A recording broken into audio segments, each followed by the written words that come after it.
ভেবে দেখেন, আমাদের অব্যাহত একটা সমাজের মধ্যে যদি 100 জন যুবকের মধ্যে 99 জনই যদি নামাজ না পড়ে, তা আমাদের আগামী পরিণতিটা কি?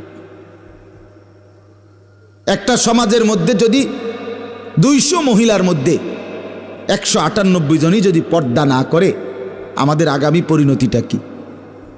একটি সমাজের মধ্যে 100 ঘরের মধ্যে যদি 100 ঘর 99 ঘরেই যদি প্রতিদিন রাত 12টা 1টা পর্যন্ত রঙিন টেলিভিশন, নাচ গান, হিন্দি সিরিয়াল, জিনা ব্যভিচার উলঙ্গতা চলে, তাহলে আমাদের আগামী 20 বছর পরের পরিণতিটা কোথায়?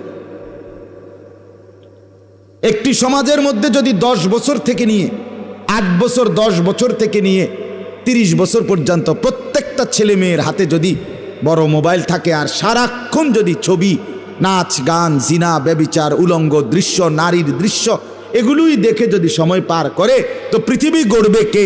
সমাজ গড়বে কে? সংসার গড়বে কে? আগামী নিরাপত্তা দিবে কে? বলেন, বলো ভাইয়া। আমি এই জন্য নিজের অস্থিরতা থেকে এগুলো বলি। পেরেশানি, অনেক পেরেশান। আমাদেরকে তো আরো সামনে আগাইতে হবে, আমাদের জিন্দিগি তো আরো সামনে যাইতে হবে। তা আমাদের এই ছেলেরা, এদের 6 বছরে, 5 বছরে, 1 বছরে কোনো দিন মনেও পড়ে না যে তারা যে মুসলমানের মতো চুল রাখে না, কাফেরের মতো চুল, বেঈমানের মতো চুল, একটু বিবেকও জাগে না যে এটা আমি কি রাখতেছি। 1 ওয়াক্ত নামাজ পড়ে না, তাদের কোনো প্যারেশ কিরে তোর মা কো, মানে মা বাপ বংশের কোনো পরিচয় নিয়ে তার কোনো লাজ লজ্জা কিচ্ছু নেই। মানসি কি মনে করবো, কিরে আমি মুসলমান, আমি নামাজ না পড়লে, আমি মনে করেন আমি একটা জিনিস মনে করেন, আমি আজকের মাহফিলের বক্তা, এখন আমি আইসি এনে মাগরিবের আজান দিছি, তা আমি যদি বাইরে কই যে আমি কোথাও ঘুম যাবো, তা আমি শুয়ে রইলাম ধরেন আধা ঘন্টা, শুয়ে রইলাম, আর এনে মাগরিবের নামাজ পড়ে যায়, এরপরে উঠতে আইয়া ওয়াজ করলাম। আচ্ছা, এই এখানকার একটা মানুষ যদি শুনে এই কথাটা যে এই হুজুরটা মাগরিবের নামাজ না পড়ে এনে আইসে ওয়াজ করতো, তাইলে একটা মানুষ তার আমার প্রতি 1 জাররা কোনো ভক্তি সম্মান দেখাবে? বলবে এরম বাটফার বুঝি হুজুর, কথা বলেন না কেন? বলবে কি না বলেন? এরম বাটফার হুজুর হয় কেন? এটা কি বাটফারে না, সিটারে না রে, এতে বেটা নামাজের টাইমে ঘুম যায়, এটা আইয়াও না এসে ওয়াজ করতো, এরম অজাত হুজুর তার শুনছি না। এরম আপনি আমার ব্যাপারে যদি এতগুলো মন্তব্য আসে, তো তুমি যুবক যে মুসলমান পরিচয় দিয়া, তোমার বাপ মুসলমান, তোমার মা মুসলমান, তোমার বংশ মুসলমান, তুমি যে নামাজের ওয়াক্তে 1 ওয়াক্ত নামাজ পড়ো না, তুমি বাটফাররে মানুষে কিছু কয় না? কথা বলেন না? তুমি চিটার রে কিছু কেউ বলে না? তুমি অসৎকে? তোমার বিবেক কোথায়? তার মানে তার হিসাব হইল লোকে কে কি বলে, কি মনে করে আমি জানোয়ার, এটা নিয়ে ভাবার কি দরকার? কুকুর তো নিজে বোঝে না যে তাকে কেউ কিছু মনে করে কিনা, শূকর তো বোঝে না তাকে কেউ কিছু মনে করে কিনা, ছাগল তো বোঝে না তাকে কেউ কিছু মনে করে না, এজন্যই তো সে জানোয়ার। অতএব যে মুসলমান, যে মানুষ সুস্থ স্বাভাবিক, সে অনুভব করে যে আমাকে লোকে মন্দ বলবে, আমাকে মানুষ ঘৃণা করবে, আমি মুসলমান, আমি নামাজ না পড়লে, আমি মেয়ের পিছনে হাঁটলে, আমি মোবাইলে উলঙ্গ ছবি দেখলে, আমি নাচ গান দেখলে আমাকে লোকে মন্দ বলবে। এদ্দুর বিবেক যার মাথায় কাজ করে না, ব্রেনে কাজ করে না, আরে তুই মানুষ না বেটা, তুই মানুষ না বেটা, জন্তু, জানোয়ার। আল্লাহ আমাদেরকে বুঝার তৌফিক দান করেন। চলেন, আমার কথা শেষ, মূল বক্তব্য শেষ। এটাই আমার কথা ছিল। আমি আপনাদের কাছে এবার বলতে চাই, চলেন সবাই মিলে আমাদের আল্লাহর দিকে ফিরে আসি। সবাই চেষ্টা করি যার যার অঙ্গনে আমরা আল্লাহর দিকেই ফিরে আসি। আমাদের আল্লাহই আমাদের নিরাপত্তা, আমাদের ঈমান, আমাদের নামাজ, আমাদের সেজদা, আমাদের বন্দিগি, আমাদের পর্দা, আমাদের হালাল উপার্জন, খোদার কসম এর মধ্যেই আমাদের আগামী দিনের বেঁচে থাকার নিরাপত্তা। আমাদের জন্য আমেরিকা কোনো সমাধান দিবে না, আমাদের জন্য জাতিসংঘ কোনো সমাধান দিবে না, আমাদের জন্য ইউরোপ কোনো সমাধান দিবে না। এটা মনে রাখি, আমাদের সমাধান আমাদের আল্লাহর প্রতি ঈমান, আমাদের সমাধান আমাদের ইবাদত। ইবাদত সবাই বুঝবে, কোনো সন্দেহ নাই। এই ছেলেরাও আগামী দিনে মুসিবত দেখবে, কোনো সন্দেহ নেই। মুসিবত খুব কাছাকাছি, পেরেশানি খুব কাছাকাছি।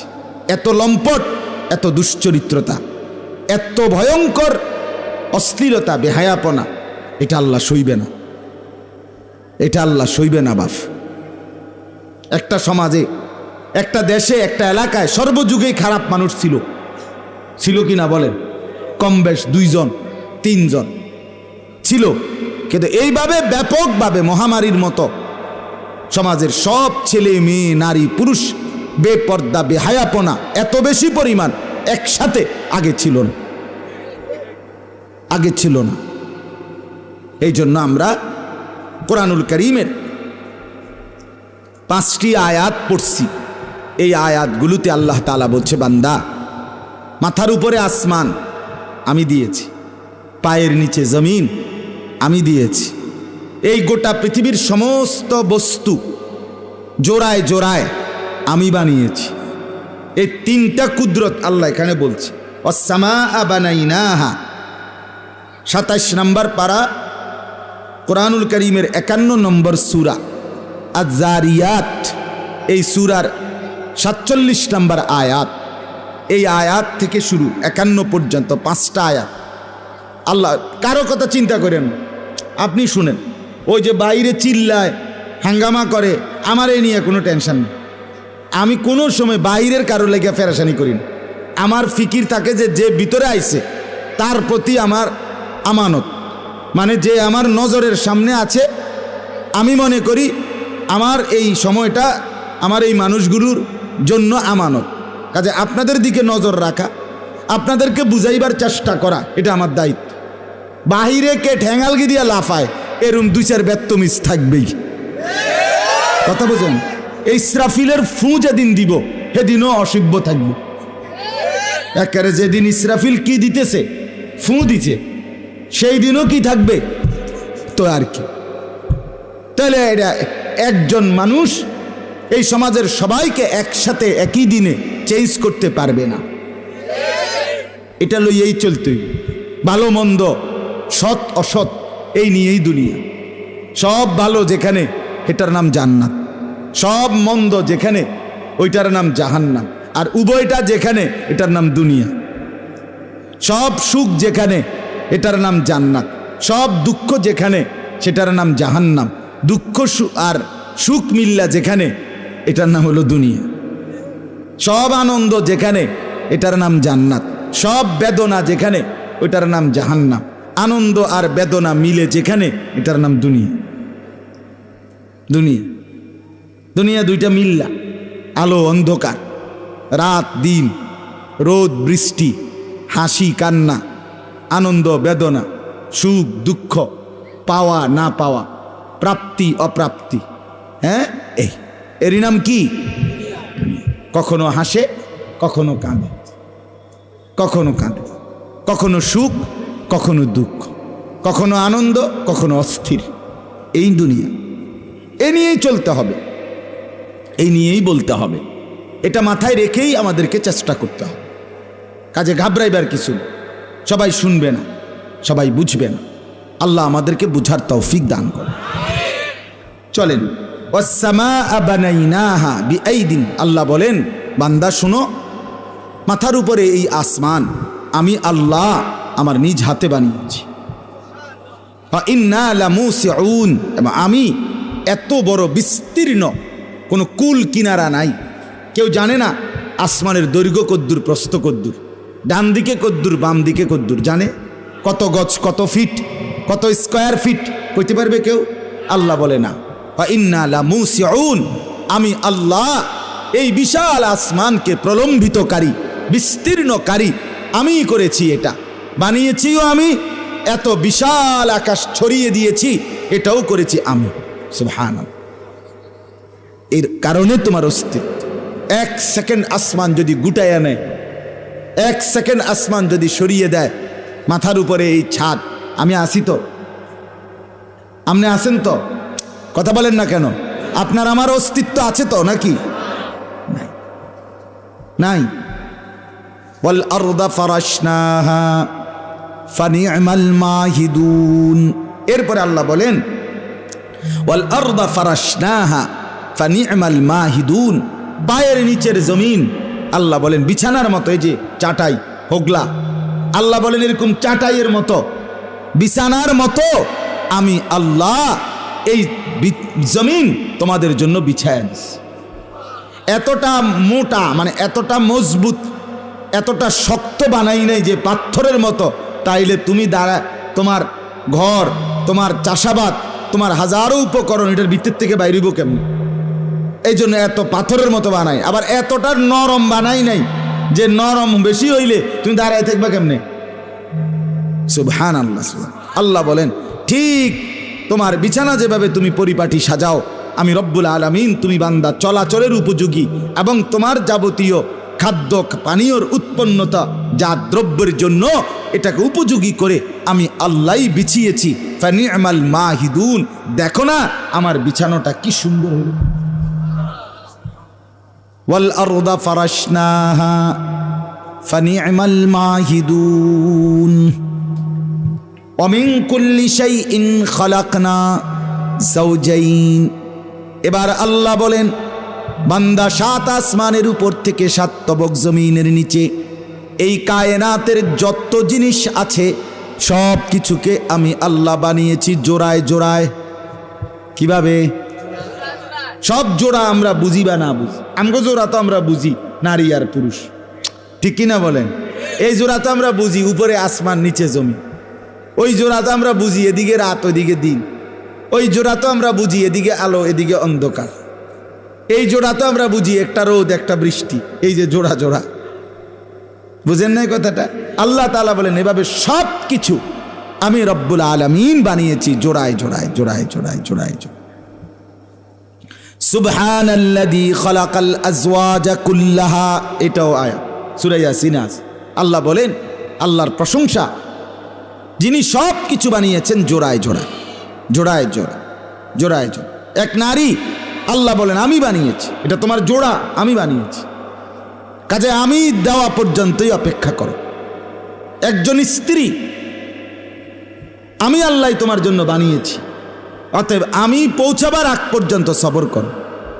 নিজের থেকে অন্যায়ভাবে অশ্লীলভাবে জিনা ব্যভিচার অবৈধ প্রেম হারাম সম্পর্কের মাধ্যমে তুমি তালাশ করে নিও না বান্দা। তুমি তালাশ করে নিলে তুমি ক্ষতিগ্রস্ত হইবা। বিবাহ বহির্ভূত অবৈধ যেই কোনো অশ্লীল নারীর সাথে আচরণ এটা তোমার জীবনে দুঃখ দুর্ভোগ অশান্তি বয়ে আনবে। কোরআনে আল্লাহ বলছে অমিন আয়াতিহি আন খালাকা লাকুম মিন আনফুসিকুম আজওয়াজা লিতাসকুনু ইলাইহা। আল্লাহ বলেন আমার কুদরতের নিদর্শন, আমি প্রত্যেকটা পুরুষের জন্য তার দেহ থেকে তার স্ত্রীকে বানিয়েছি। সেই স্ত্রী হালাল পবিত্র স্ত্রী যখন মিলবে লিতাসকুনু ইলাইহা, তখনই কেবল সে শান্তি প্রশান্তি পাবে, প্রশান্তি। এজন্য আল্লাহ তাআলা বলেন, তাহলে তিনটা কথা আল্লাহ বলছে। এক নাম্বার মাথার উপরে আসমান, এটাকে ছড়িয়ে বিস্তীর্ণ আকাশ বানিয়েছেন কে? দুই নাম্বার পায়ের নিচের জমিন, এটাকে সুন্দরভাবে বিছায়া দিছেন কে? আর তিন নাম্বার সব কিছু জোড়ায় জোড়ায় বানিয়েছেন কে? আল্লাহ বলেন এই তিনটাই আমি করছি। এবার কেন করলাম? আসমান কেন বিস্তীর্ণ করলাম, জমিন কেন বিছিয়ে দিলাম, সব কিছু কেন জোড়ায় জোড়ায় বানাইলাম? লাআল্লাকুম তাযাক্কারুন, তোমরা যেন উপদেশ গ্রহণ করতে পারো, তোমরা যেন আমাকে চিনতে পারো, তোমরা যেন আমাকে বুঝতে পারো, তোমরা যেন আমার গোলামি করতে পারো। এই জন্য বানাইছি, তামাশার জন্য। আসমান আমি তামসার জন্য বানাই নাই, জমিন আমি তামাশার জন্য বানাই নাই, জোড়ায় জোড়ায় সব কিছু আমি তামাশার জন্য বানাইনি, আমি উপদেশ গ্রহণ করার জন্য। অতএব এইবার আল্লাহ বলেন ফাফিররু ইলাল্লাহ, হে নবী আপনি বলেন, আপনি আমার বান্দাদেরকে বলেন, ও আল্লাহর বান্দারা তোমরা সবাই পেছনের গুনাহ নাফরমানি শয়তানের প্ররোচনা, নফসের ধোঁকা ছেড়ে দিয়ে সবাই তওবা করে গুনাহ ছেড়ে আল্লাহর দিকে ফিরে আসো। ফাফিররু অর্থ হলো দৌড়াও, আল্লাহর দিকে দৌড়িয়ে আসো। ইন্নী লাকুম মিনহু নাযীরুম মুবিন। নবী বলছে আল্লাহর পক্ষ থেকে, আমি মুহাম্মদ তোমাদেরকে আমার আল্লাহর পক্ষ থেকে সুস্পষ্ট ভয় প্রদর্শন করছি। ও আল্লাহর বান্দারা, নবী বলছে যেন যে হে আল্লাহর বান্দারা, আমি তোমাদেরকে ভয় দেখাচ্ছি, কবরের ভয়, জাহান্নামের ভয়, আল্লাহর আযাবের ভয়, হাসরের ময়দানের ভয়, আল্লাহর ভয়। তোমরা গুরুত্ব দাও, গুরুত্ব। নবীজি 23টা বছর ভয় দেখাইছে। নবী 23 বছর কথা বলে গেছেন, ওয়ালা তাজআলু মাআল্লাহি ইলাহান আখার। আল্লাহ তাআলা বলেন শেষ আয়াত, নবী এটাও বলে দেন যে দেখো বান্দা, জীবনের কোনো ক্ষেত্রে আল্লাহর সাথে আর কাউকে ডাইকো না। হাসি কিংবা কান্না, আনন্দ কিংবা বেদনা, সুখ কিংবা দুঃখ, অভাব কিংবা প্রাচুর্য, হ্যাঁ, ঘরে কিংবা বাইরে, রাতে কিংবা দিনে, আলো কিংবা অন্ধকারে, একাকী কিংবা প্রকাশ্যে, মুসিবতে কিংবা সুখে, কোনো অবস্থাতেই আল্লাহকে ছাড়া কাউকে ডেকো না। দুঃখের পাহাড়ে দাঁড়িয়েও আল্লাহকে ডাকো, সুখের সাগরে ভাইসাও আল্লাহকেই ডাকো। কথা বলেন না, কাকে ডাকো? ওয়ালা তাজআলু মাআল্লাহি ইলাহান আখার। আল্লাহর সাথে কোনো অবস্থাতেই কাউকে ডেকো না, শুধুই ডাকো কাকে? আল্লাহকে, আল্লাহকে। ইন্নী লাকুম মিনহু নাযীরুম মুবিন। একই কথা আবার আল্লাহ বলছে নবী আবার কোন যে হে আল্লাহর বান্দারা, আমি মুহাম্মদ আল্লাহর পক্ষ থেকে তোমাদেরকে সুস্পষ্ট ভয় প্রদর্শনকারী। এই কথাটা 2 বার কইছে। একবার বলছে গুনাহ ছেড়ে তওবা করে আল্লাহর দিকে ফিরে আসো, আমি তোমাদেরকে ভয় দেখাচ্ছি। আবার বলছে আল্লাহর সাথে কাউকে ডেকো না, শরীক করো না, শিরিক করো না, আমি তোমাদেরকে আল্লাহর পক্ষ থেকে ভয় দেখাচ্ছি। নবীজি বলবেন হাসরের ময়দানে, উম্মত আমি তো ভয় দেখাইছি, এখন সুপারিশের জন্য আমার কাছে আসছো, আমার কথা কি মনে পড়ে নাই? আজ কেন আসলে আমার কাছে? হাদিসের মধ্যে আছে, আল্লাহ তাআলা হাদিসে আছে, নাফরমান বান্দাকে বলবে, আল্লাহর সন্তুষ্টির জন্য যে বন্দিগি করে নাই তাকে বলবে যে উনদুরু ইদহাবু ইলাল্লাযীনা কুনতুম তুরাউনা ফিদ দুনিয়া। হে নাফরমান, তোমরা তোমাদের কর্মের প্রতিদান নেওয়ার জন্য আজকে তাদের কাছে যাও। দুনিয়াতে তোমরা যাদের দেখার জন্য, যাদেরকে খুশি করার জন্য করেছিলে, যাও তাদের কাছে। ফানদুরু হাল ইনদাহুম জাযাআন। গিয়ে দেখো, খুঁজে দেখো, জিজ্ঞেস করো তাদের কাছে কিছু পাও কিনা। ছেলেটাকে গিয়ে বলো যে বাপ, তোর সুখের জন্য আমি সুদে টাকা নিছি। স্ত্রীকে বলো তোমার মুখের হাসির জন্য আমি তোমারে বেপর্দা চলতে দিছি, যাতে তুমি রাগ না হও। মেয়েটাকে বলো তোর খুশির জন্য মা তোরে বেপর্দা চলতে দিছি, আজকে তুই আমার জিন্দিগির ফিরায় দে, তুই ফিরায় দে। ছেলেকে বলেন, মেয়েকে বলবেন। তো সেদিন কোনো মানুষ হাসরের ময়দানে কোনো বিনিময় ফিরাই দিতে পারবে তো? অতএব কথা শেষ। দয়া করে যে কয়জন শেষ পর্যন্ত সবরের সাথে শুনলেন, সবার ধৈর্য কুলাইছে না, এই জন্য সবাই শুনছে না। কিছু ছেলে পেলে এখানে দাঁড়াইয়া চিৎকার করছে, আদা ইবলিস শয়তান এগরে পাঠাইছে, যে কদ্দুর শিক্ষার দেয়ানি গিয়া। কথা বলছেন? হ্যাঁ হ্যাঁ, মূলত প্রথম আওয়াজ ছিল না এখানে, ঠিক না বলেন না? তার মানে শয়তান এদেরকে খুঁজে আনছে যে এখানে আল্লাহর কথা খুব বুঝা লাইতে আছে মানুষ, তোরা থাকতে, তোরা বাচ্চা থাকতে আমার লোক। কথা বুঝছেন না? এই জন্য শয়তান এদেরকে ডেকে আনছে। হ্যাঁ, এটা কোরআনে আছে। আহা, জানেন না তো এই বদনসিবরা কত বড় দুর্ভাগা? এটা আল্লাহর কোরআনে আছে। কোরআনে আছে, আল্লাহ বলছে বেঈমানরা, কাফেররা নবীজির জামানায়, তারা নবীজি যখন আল্লাহর কথা বলতেন তখন বেঈমানরা একে অপরকে ডেকে নিয়ে বলতো লা তাসমাউ লিহাযাল কোরআন ওয়ালগাউ ফীহি, যে তোমরা মুহাম্মদের কোরআন শুনতে দিও না, পাশে গিয়ে চিৎকার চেঁচামেচি করো। এটা কোরআনের আয়াত। কথা বুঝছে? এটা বেঈমানের আচরণ। মুশরিকের আচরণ, জঘন্য বিপদ, জঘন্য বিপদ। কে বুঝাবে আমাদের সন্তান? এজন্যই বললাম সবাই চেষ্টা করেন, ছেড়ে দিয়েন না, হাল ছাইরেন না। একজন বাবাও যদি বুঝেন, আপনি যুদ্ধ করেন, আপনার ছেলেটাকে দিন শেখান, আপনার ছেলেটাকে নামাজে বাধ্য করেন, বাধ্য করেন। আমি আমার 7 বছরের ছেলে ফজরের নামাজের ওয়াক্তে কমপক্ষে 10 মিনিট সময় লাগে আমার তারে উঠাইতে, বারবার উঠাই, হেতে আবার শুয়ালায়, আবার উঠাই, এরপরে কষ্ট করে তারে নামাজ পড়াই। আমার এটা দায়িত্ব, এটা আমার জিম্মাদারি। আমার 12 বছরের ছেলে আমার সাথে আসছে, আছে, তাকে আমি চেষ্টা করি নামাজের জন্য উঠাই। আমার বিবি, আমার মেয়ে, তো প্রত্যেককে আমি নিজে জাগাই, তারাও জাগায়, মোবাইলে অ্যালার্ম দিয়ে, যেই কোনোভাবে আমাকে জাগতেই হবে, আমাকে আমার বিবি বাচ্চার দিকে নজর দিতেই হবে। আমার জীবনের পুঁজি এটা। খাট পালং আর সোফা এগুলো মূল বিষয় না, এগুলো বাপ না করে দিয়ে গেলেও সন্তান করতে পারে। আমার আব্বা আমগরে খাট পালং সোফা ফার্নিচার এগুলো করে দিয়ে যায় না। 5 জন ভাই, আমরা 5 ভাইকে আব্বা মাদ্রাসায় পড়াইছে, আলেম বানাইছে। 2015 সালে আব্বা যখন ইন্তেকাল করছে, তখন আমগো ভাইদের জন্য বসত হিসাবে জমি আছিল আব্বার দেওয়া শুধু 8 শতক। আমরা ভাই বোনই 8 জন। আলহামদুলিল্লাহ, বাবা ইন্তেকালের পরে আজকে 8 বছরের মাথায় 15 থেকে 23 সাল, এখন এই 5 ভাইয়েরই আলাদা আলাদা জায়গাও কিনছে, গদ দুয়ারও করছে। তো কি হিসেবে? এই জন্য বাবা ছেলেকে ঘর দুয়ার আর খাট পালং করে দিতে হয় না, সেজদা শিখাইতে হয়, নামাজ শিখাইতে হয়।